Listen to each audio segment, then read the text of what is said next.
I've always been good at language, good with words and so on. In fact, when I went to get my first ever GCSEs in Nigeria, the lady who read them out loud said she was hopeful because the first result she read was for English, and I got an A for that. She ended up a bit disappointed because when she read all the other results, I barely passed, and some of them were even failures. So I coast along, doing reasonably well in life. But I've also always been a person of faith. So when in 2015 a doctor tells my wife that she can't have a child, I didn't like that at all.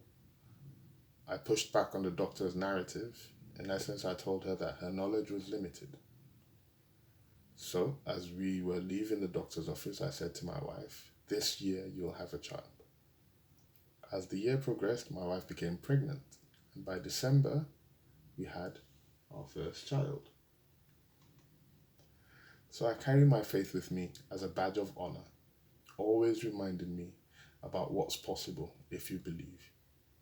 Then one day at work, I spoke to someone about a faith project I was doing. Later on that afternoon, I got called into the office. In a nutshell, I was told off, and I expressly told not to share my beliefs with people at the office unless I had a prior relationship with them. During and after the meeting, I realized that I was physically shaking. And after a while, it dawned on me I'd just been told that I could be penalized monetarily for speaking my faith at work. So I began to search for a way out. I wanted out of the constraints of the corporate world.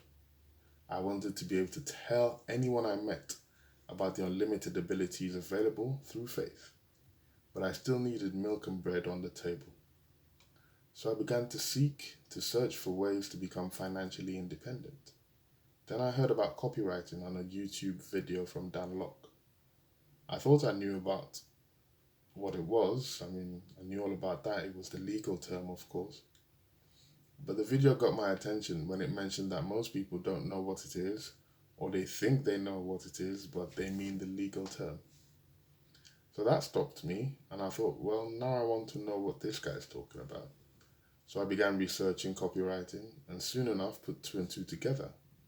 I'm good with words and language, and this is a skill that can offer you flexibility as well as the chance to be your own boss. The earning potentials were excellent. Copywriters could expect to earn six figures, and the lifestyle was very admirable. You can work from anywhere in the world. So I took a course. One of the first exercises on the course was writing a letter to a friend or acquaintance, inviting them to go to a restaurant. So I wrote a letter to my brother in Nigeria and sent it to him. His response let me know that I was on the right track. He said he had to subtly wipe his eyes so that his co-workers wouldn't notice the tears that escaped. And I was like, bingo! I found the skill that would bring me the financial independence I needed to provide for my family and allow me to share my faith with anyone I wanted. And here I am on this journey, continuing to nurture this skill. And the amazing thing for me is that when I think back to the day I got my first ever GCSE exam results, I realize I've always had all I needed to live the life I wanted. I just had to get on a journey to find it out.